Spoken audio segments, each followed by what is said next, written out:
Le même il faut scripturaire se retrouve au début de la troisième prophétie, Luc 18, 31. Et nous avons déjà vu que cette perspective revient constamment, surtout dans les apparitions du ressuscité rapportant ce qu'il a dit sur la terre, Luc 24, 26.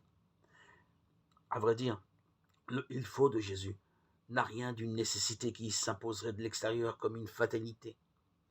Rien ne serait plus contraire au sens évangélique.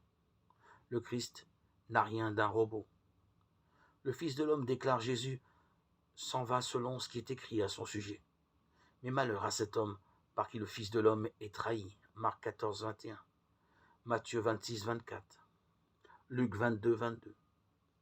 Le Fils de l'homme dont parle Daniel 7, 13, 14, investi de pouvoir divin comme celui de remettre les péchés, ne peut être livré aux mains des hommes que s'il est pleinement consentant, entièrement maître de son destin. Il entre dans sa passion avec la plus entière liberté. Je dépose mon âme parce que je le veux, Jean 10, 18, 14. Le Fils de l'homme conserve donc l'entière initiative de ce douloureux voyage qui rappelle la marche vers le Père de l'Évangile de Jean. Jean 7, 33, 8, 14, 21, 13, 3, 33. Un mot de Jésus résume d'ailleurs le contenu de toutes les prophéties auxquelles fait allusion son « il faut ».